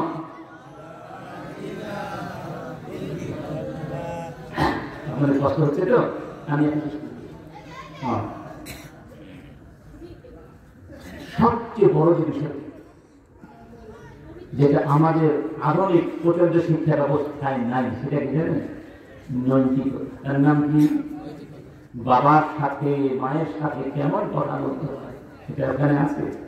গত পরশু বাংলাদেশের একজন প্রধান সারি শিক্ষাবিদ তিনি বলছেন যে আমি জীবনে স্কুল কলেজে একজন শিক্ষক পাইনি যিনি আমাকে এই কথাটি বলেছেন, ওমা খালাকতুল জিন্না ওয়াল ইনসা ইল্লা লিয়াবুদুন, যে জিন ইনসানকে সৃষ্টি করেছি আমার ইবাদত করার জন্য। আল্লাহর ইবাদত করতে হবে, এই কথাটি জীবনে কোন শিক্ষক স্কুল কলেজে আমাকে কোনোদিন ক্লাসে বলেন নাই। একজন প্রধান সারির শিক্ষিত মানুষকে কথা বলছেন। এটা কি? যেমন ইমাম আল-কারাফি বলছেন যে মুহাম্মদুর রাসূলুল্লাহ তিনি সত্য নবী, সন্দেহ আছে। এবং এই সত্যতার পক্ষে, সত্যতা প্রমাণ করার জন্য অসংখ্য মুআজিজা তাকে দেওয়া হয়েছিল না? তিনি বলছেন যদি রাসূলকে আল্লাহ কোনো মুআজিজা নাও দিতেন ইসলামের কোরআনের সত্যতা প্রমাণ করার জন্য, তাহলে একটা জিনিসই যথেষ্ট ছিল এটা প্রমাণ করার জন্য। তাদের নাম আসহাবু রাসূলিল্লাহি সাল্লাল্লাহু আলাইহি ওয়াসাল্লাম, আল্লাহর নবীর সাহাবীগণ, যারা গতকালকেও চোর ছিল, ডাকাত ছিল, খুনি ছিল, যুদ্ধ করত, মদ খেত। রাসূল এমন শিক্ষা শিক্ষিত করে দিলেন, গোটা পৃথিবী তাদের পদতলে চলে আসে। ঠিক না? উমরের যুগে সিরিয়ার গভর্নর ছিলেন আবু ওবাইদা ইবনে জাররাহ। সিরিয়া যখন বিজয় করলাম আমরা, কিছুদিন পরে ওমর চিঠি লিখলেন আবু ওবাইদার কাছে, তুমি তোমার সৈন্যবাহিনী নিয়ে সীমান্তে চলে যাও, কারণ রোম সম্রাট সীমান্তে বিশাল সৈন্য সমাবেশ ঘটিয়েছে, সীমান্ত রক্ষিত হয়ে পড়েছে। আবু ওবাইদা তখন সিরিয়ার জনগণকে বলেছিলেন, তারা কিছুটা খ্রিস্টান ছিল, যে তোমাদের কাছ থেকে আমরা জিতিয়ে ট্যাক্স নিয়েছিলাম, এই শর্তে যে আমরা তোমাদের ন্যায় বিচার উপহার দিব, নিরাপত্তা দেব, শান্তি দিব, আমরা আর থাকতে পারছি না, আমাদের চলে যেতে হচ্ছে। তোমরা যে এই টাকা পয়সা ট্যাক্স দিয়েছিলে সেগুলো সব তোমাদের কাছে আমরা পাই পাই করে ফিরিয়ে দিতে চাই, তোমরা তা বুঝে নাও। তখন খ্রিস্টান পাদ্রীরা নেতৃবৃন্দ বলেছিলেন, হে মুসলিম নেতৃবৃন্দ, তোমাদেরকে যা দিয়েছি তা ফেরত নেব না, বরং যদি প্রয়োজন হয় আরো দেব। কথা দাও তোমরা যুদ্ধে বিজয়ী হলে আবার আমাদের কাছে ফিরে আসবে। কিছু বুঝলেন না? সুবহানাল্লাহ বলতে চলে গেলেন। এটাই হলো আমাদের ন্যায় বিচারের ইতিহাস। সুবহানাল্লাহ। আখলাক, কেমন আখলাক ছিল ইসলামের শিক্ষায়? দুই একটা বলে শেষ করবো। কথা দিয়েছেন ছেড়ে যাবেন না, ঠিক না? আলহামদুলিল্লাহ। এক লোক ব্যবসা করতেন, কাপড়ের ব্যবসা। কিসের ব্যবসা? কিছু কাপড় ছিল, ডিফেক্টিভ, আইব ছিল, দোষ ছিল। সেলসম্যানকে বললেন, যদি কেউ এই কাপড়গুলো কিনতে আসে তাকে বলে দিবে এই কাপড়গুলো ডিফেক্টিভ, দাম কম, খবরদার দোষ লুকিয়ে রাখবে, দোষ লুকিয়ে রাখবে। তো মালিক যখন দোকানে আসলেন তখন সেলসম্যান বলল সবগুলো কাপড় সেল করে দিয়েছে ভালো দামে, এবং মালিক বললেন ক্রেতাকে বলে দিয়েছো এই কাপড়গুলোর মধ্যে ত্রুটি আছে? সেলসম্যান বলল বলিনি। কেন বলনি? কারণ ক্রেতা হচ্ছে একজন ইহুদি, ইহুদি ঠকলে আমাদের সমস্যা আছে, এরকম অনেকে মনে করি না আমরা। ওই মালিক ইহুদির খোঁজে বের হয়ে গেলেন, সেই কাফেলার খোঁজে, 3 দিন পরে তাদেরকে ধরতে পারলেন ওই ব্যবসায়িক খাতে রাখে। গিয়ে বললেন, ভাই ইহুদি ভাইকে বললেন, ভাই আমাকে মাফ করে দাও, আমার সেলসম্যান তোমার সাথে প্রতারণা করেছে, এই কাপড়গুলো ডিফেক্টেড এবং দামও কম, দামও বেশি নিয়েছে, তোমাকে সত্য কথা বলেনি, আমাকে মাফ করে দাও, এই নাও তোমার 3000 দিনার, আমাকে কাপড়গুলো ফেরত দিয়ে দাও আর মাফ করে দাও। ইহুদি বলল, আসল কথাটা বলো। তিনি বলেন, এটি আসল, কারণ আমাদের নবী শিখিয়েছে, মানে 10টা ফালাইসা মিন্না, যারা ধোঁকা দেয় তারা আমার উম্মত। আল বাইয়ান বিল খিয়ার মা লাম ইয়াতাহাররাকা ফাইন বাইয়ানা ওয়া সাদাকা বুরিকা লাহুমা ফি বাইইহিমা ওয়া ইন কাতামা ওয়া কাযিবা মুহিকাত বারাকাতু বাইইহিমা। রাসূল বলেছেন, ক্রেতা বিক্রেতা যদি দোষ গোপন না রাখে, সত্য কথা বলে, তাহলে তাদের ক্রয় বিক্রয় আল্লাহ বরকত দান করে। সুবহানাল্লাহ। আমাদের এই ছোট্ট ভাইয়েরা আপনাদের কাছে যাচ্ছি, আপনারা সবাই যে যা পারেন আল্লাহর পথে এই প্রতিষ্ঠানের জন্য, মাহফিলের জন্য অনুদান রাখবেন। এই ফাঁকি আমরা কথা বলে শেষ করে দেব ইনশাআল্লাহ। ঠিক আছে ইনশাআল্লাহ? আলহামদুলিল্লাহ। ইহুদি বলল, আমি কাপড় ফেরত দেব না, ওই টাকাও ফেরত নেব না। মুসলিম বললেন, কেন ভাই, আমাকে বিপদে ফেলছো কেন? ইহুদি বলল, দেখো ভাই, এই নাও, বরং আমি তোমাকে আরো 3000 দিনার দিলাম, আরো 3000 দিনার। কারণ তোমার ওই সেলসম্যানকে আমি যে 3000 দিনার দিয়েছিলাম সেগুলো জাল নোট, এগুলো হলো আসল নোট। সুবহানাল্লাহ বলেন, এগুলো কি আসল। আর দাঁড়াও, এই যদি হয় তোমাদের ধর্ম, আমি আর অমুসলিম থাকবো, আমাকে মুসলমান বানাও। লা ইলাহা ইল্লাল্লাহ মুহাম্মাদুর রাসূলুল্লাহ। জারির বিন আব্দুল্লাহ উট কিনতে বাজারে গেলেন, সাথীকে খাদেমকে বললেন, উট পছন্দ করো। 300 দিরহাম বা দিনার দিয়ে উট পছন্দ করলেন। 600। জারির বললেন মালিককে, এই উটটি অনেক ভালো মানের উট, এত কম দামে কেন দিলে? আমি বললাম, তোমাকে 400 টাকা দিব। মালিক বলল, আপনি সন্তুষ্ট হলে দিব, আমার কোনো আপত্তি নেই। আবার বললেন, 400 নয় বরং 500 দেব, 500 নয় বরং 600 দেব। এভাবে বাড়াতে বাড়াতে 800 টাকা দিয়ে কিনলেন ক্রেতা। 300 টাকা দিলেই পেতেন, বাড়ালেন 500 দিলেন 800 টাকা দিয়ে কিনলেন। সবাই জিজ্ঞেস করলো, জানি এই কাজটি কেন করলেন? 300 টাকা পেলে খুশি হয়ে গিয়েছিল। তিনি বললেন, কেন করলেন? বায়াতুন নবী সাল্লাল্লাহু আলাইহি ওয়াসাল্লাম আলা নুসহি লিকুল্লি মুসলিম। আল্লাহর নবীর হাতে হাত রেখে বায়াত করেছিলাম, জেনে শুনে কাউকে ঠকাবো না, প্রত্যেক মানুষের, মুসলমানের কল্যাণ করব। আমি দেখতে গিয়েছি লোক চলে যাচ্ছে, আমি কোথায় ঠকাতে পারি না।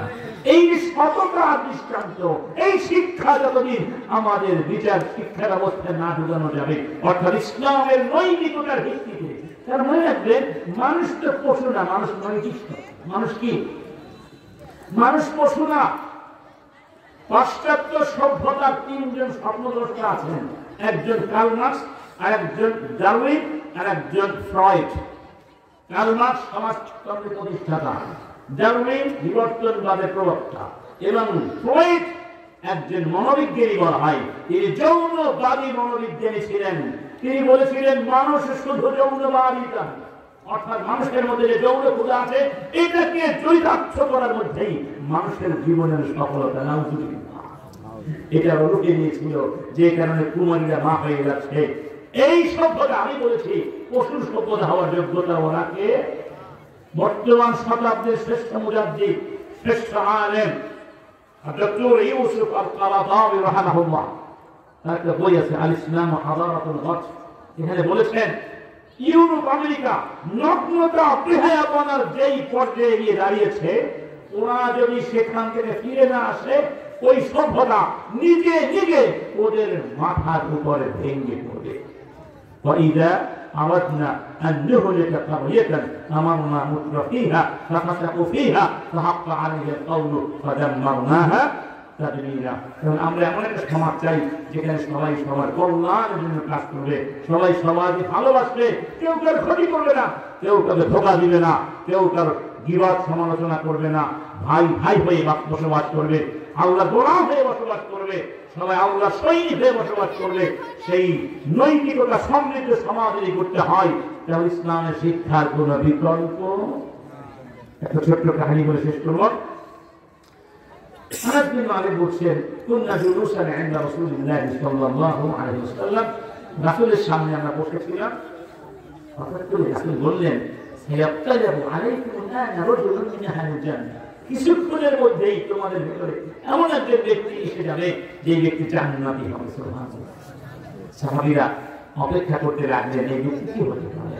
দেখা গেল এক আনসারী ওযু করে ঢুকেছেন, ওযুর পানিগুলো এখনো দাড়ি থেকে টপটপ করে ঝরে পড়ছে, জুতা জোড়া হাতে তুলে ফেলেছে। তারা ভাবলেন এই ব্যক্তির কথাই মনে হয় রাসূল বলছেন। ওই দিন চলে গেল, পরের দিন একই ঘটনা ঘটলো, তৃতীয় দিন রাসূল একই কথা বললেন, ওই একই ব্যক্তি একই অবস্থায় হাজির হলেন। এবার তার কোনো সন্দেহ আছে? সন্দেহ নাই। সবাই এখন নিশ্চিত হয়ে গেলেন এই ব্যক্তি হলো জান্নাতি ব্যক্তি। ওখানে একজন কিশোর সাহাবী ছিলেন আব্দুল্লাহ বিন আমর ইবনে আল-আস রাদিয়াল্লাহু আনহুমা। তিনি চিন্তা করলেন এই আনসারীর মতো আমি জান্নাতি হতে চাই। বাচ্চাদের মধ্যে আবেগটা বেশি থাকে না? এই যে বাচ্চারা আলহামদুলিল্লাহ আল্লাহ তিনি ওদেরকে জান্নাতি মানুষ বানিয়ে দেওয়া। কিশোর কৌশল করে আনসারী বাকিতে মেহমান হয়ে গেলেন। একদিন, দুই দিন, তিন দিন সারাক্ষণ চোখে চোখে রাখেন আনসারী দিনে বা রাতে কি কি আমল করেন। 3 দিন পরে বললেন যে আমি তো আসলে বেড়াতে আসি নাই, আমার বাসায় কোনো সমস্যা হয় নাই, আমি এসেছিলাম জানার জন্য যে আপনি কি আমল করেন, কি আমলের কারণে রাসূল আপনাকে জান্নাতি বলে সুসংবাদ দিয়েছেন, আমিও জান্নাতি হতে চাই। কিন্তু এই 3 দিন ধরে আমি আপনাকে চোখে চোখে রেখেছি, তককে তককে দেখেছি, কিন্তু এমন কোন আমল আপনার মাঝে দেখিনি যে আমল আমরা করি না। অর্থাৎ আপনার যে বেশি আমল আমরাও করি, কিন্তু আমাদেরকে জান্নাতি বলা হলো না। আপনাকে কেন জান্নাতি বলা হলো আমার বুঝে আসছে না। ওই আনসারী বললেন, মা হুয়া ইল্লা যাক, তুমি 3 দিন ধরে আমাকে যেভাবে দেখেছো আমি ঠিক তেমনই একজন সাধারণ মানুষ, অর্থাৎ আমি নিজেও জানি না কেন আমি জান্নাতি। এবার সেই কিশোর সাহাবী মনে কষ্ট নিয়ে চলে যাচ্ছে। কিছু দূর যেতে না যেতে আবার আনসারী ডাকলেন, ইয়া ইবনে আখি, ভাতিজা শুনে যাও, শুনে যাও। আবার আসলেন, বললেন, মা হুয়া ইল্লা যাক, তুমি আমাকে যেভাবে দেখেছো আমি ঠিক তেমনই একজন মানুষ, তবে আমার একটা আমলের কথা মনে পড়েছে।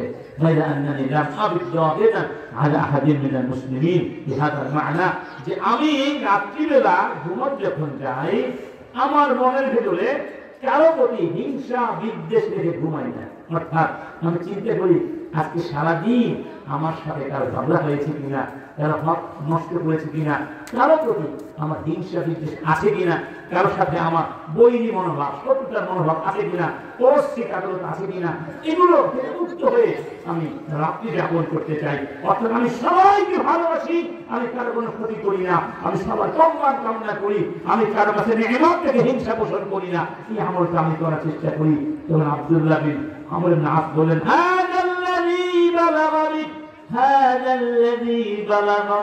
এটাই তো তোমার সেই আমল যে আমলের কারণে তুমি জান্নাতি হওয়ার যোগ্যতা অর্জন করেছো। সবাই জান্নাতে যেতে চাইবে ইনশাআল্লাহ। অন্য মানুষের বিরুদ্ধে হিংসা পোষণ করবো, কারো হক নষ্ট করব, এই শিক্ষাই ইসলাম দেয়। ইসলাম একদিক থেকে দুনিয়া শিক্ষা দেয় আর একদিক থেকে আখলাক শিক্ষা দেয়, ঠিক না ঠিক? দুইটা বই পড়ায় ইসলাম। কয়টা বই পড়ায়? কয়টা বই? একটা বই আল্লাহ সৃষ্টি করেছেন আর একটা বই নাযিল করেছেন। সৃষ্টি করেছেন এই পৃথিবী, একটা বই, এই পৃথিবীটা একটা বই, ঠিক না? এটাকে বলা হয় বস্তুগত জ্ঞান, পার্থিব জ্ঞান, জাগতিক জ্ঞান। আরেকটা হলো নাযিলকৃত কিতাব। এই দুই কিতাবটা পড়তে বলেছেন। একটা পড়লে হবে প্রত্যেকের ঘরে ঘরে কোরআন এর এলেমের চর্চা করতে চাই। সবাই রাজি আছেন? ইয়া আইয়ুহাল্লাযীনা আমানু উ আনফুসাকুম ওয়া আহলিকুম নারা ওয়াকুদুহা আন-নাস ওয়াল হিজারা আলাইহা মালাইকাতুন গিলাযুন শিদাদ লা ইয়াসুনা আল্লাহ মা আমারাহুম ওয়া ইয়াফআলুনা মা ইউমারুন। সাবধান, সন্তানদেরকে পরিবারকে জাহান্নাম থেকে বাঁচাও, নইলে ওই জাহান্নামে ঢুকতে হবে যেই জাহান্নামে এমন ফেরেশতাদের দায়িত্ব দিয়েছি চিল্লাচিল্লি করলে কোনো কাজ হবে? অন্ত কঠিন শক্তিশালী, বের হওয়ার কোনো সুযোগ তাদের মধ্যে নমনীয়তা, কোমলতা, মায়া মহব্বত কিছু নাই। এইভাবে আমি সৃষ্টি করেছি, আমার বিধান পালন করে। অতএব এই সন্তানদেরকে নিয়ে, পরিবারকে নিয়ে যেই দিন জান্নাতে যেতে পারবেন সেই দিন আপনার আমার জীবন সফল হবে। ওয়াল্লাযীনা আমানু ওয়াত্তাবাআতহুম যুররিয়্যাতুহুম বিঈমান আলহাকনা বিহিম যুররিয়্যাতাহুম। ফেরেশতারা দোয়া করে ওয়াদখিলহুম জান্নাতি আদনি ওয়াদখিলহুম جنات عدن التي وعدتهم ومن صلح من آبائهم وأزواجهم وذريتهم إنك أنت العزيز الحكيم। আসুন আমরা ছেলেদেরকে নিয়ে, মেয়েদেরকে নিয়ে, মাদেরকে নিয়ে, বোনদেরকে নিয়ে, বন্ধুদেরকে নিয়ে একসাথে কোথায় যাবো ইনশাআল্লাহ? কোথায় যেতে চাই? আল্লাহ রাব্বুল ডাক দিয়ে বলবেন, ইয়া ইবাদি লা খাউফুন আলাইকুমুল ইয়াওমা ওয়া লা আনতুম তাহজানুন। আজকে তোমাদের কোনো চিন্তা নাই, কোনো টেনশন করো না। কারা? আল্লাযীনা আমানু বিআয়াতিনা ওয়া কানু মুসলিমিন। তোমরা যারা আমার কোরআনকে বিশ্বাস করেছিলে এবং বাস্তবায়ন করেছিলে, কি বলা হবে? উদখুলুল জান্নাতা আনতুম ওয়া আযওয়াজুকুম تحبرون يطاف عليهم بأكواب صحاف من ذهب وأكواب فيها ما تشتهيه الأنفس وتلذ الأعين وأنتم فيها خالدون। যাও জান্নাতে যাও, তোমরা যাও, তোমাদের বন্ধু বান্ধব যারা তোমাদের মতো ছিল, স্ত্রী ছেলে মেয়ে সবাইকে নিয়ে যাও, সেখানে তোমাদের সাদর সম্ভাষণ জানানো হবে। সুবহানাল্লাহ বলবেন না? ফিহা মা তাশতাহিহিল আনফুস, তোমাদের মন যা চায় সব সেখানে পাবে। ওয়া তালাজ্জুল আয়ুন, তোমাদের চক্ষু শীতল হয়ে যাবে, এমন নিয়ামত সেখানে রেখে দিয়েছি, কোনদিন সেখান থেকে বের হতে হবে। ওয়ালাকুম ফিহা ওয়ালাহুম ফিহা الله ولدينا المزيد. سورة أيوة، لهم فيها ما يشاءون ولدينا المزيد. قولوا ولدينا المزيد، قولوا ولدينا المزيد ويجزي الذين أحسنوا بالحسنى। الله বলছেন জান্নাত তো দেব, একটা শেষ কথা, আরেকটা জিনিস তোমাদেরকে আমার কাছে আরো আছে। সুবহানাল্লাহ বলুন। জান্নাত তো দিয়ে দিলেন, আরো কিছু আছে। সেটা কি? আল্লাহর দিদার। সুবহানাল্লাহ, আল্লাহকে দেখার সৌভাগ্য। আল্লাহকে দেখার চেয়ে বড় নিয়ামত জান্নাত আর কিছু হতে পারে? ওয়া আসআলুকা লাযযাতান নাযরা ইলা ওয়াজহিক ওয়া শাওকা ইলা লিকাইক في غير ضراء مضرة ولا فتنة مضلة। استجابة من الله। তোমার চেহারাটা দেখাতে লজ্জা, আনন্দ, এটা তোমার কাছে চাই। এবং তোমাকে দেখা যে আগ্রহ, এটা আমাকে দাও। আগ্রহটা হচ্ছে দুনিয়ার, এটা দুনিয়ার শ্রেষ্ঠ নিয়ামত। আল্লাহকে দেখার আগ্রহ, এই আগ্রহ থেকে আপনি আল্লাহর জন্য সবকিছু বিলিয়ে দিতে পারবেন। আর জান্নাতের শ্রেষ্ঠ নিয়ামত আল্লাহর সচক্ষে দেখা। আল্লাহ পাক আমাদের সবাইকে জান্নাতে নিয়ে একসাথে যেন তাকে দেখতে পারি, ছেলে মেয়ে সবাইকে নিয়ে, সেই তৌফিক দান করুন। আমিন। ওয়া আখিরু দাওয়ানা আলহামদুলিল্লাহি রাব্বিল আলামিন। সুবহানাকা আল্লাহুম্মা ওয়া বিহামদিকা আশহাদু আন লা ইলাহা ইল্লা আনতা আস্তাগফিরুকা ওয়া আতুবু ইলাইক। আসসালামু আলাইকুম ওয়া রাহমাতুল্লাহি ওয়া বারাকাতুহু।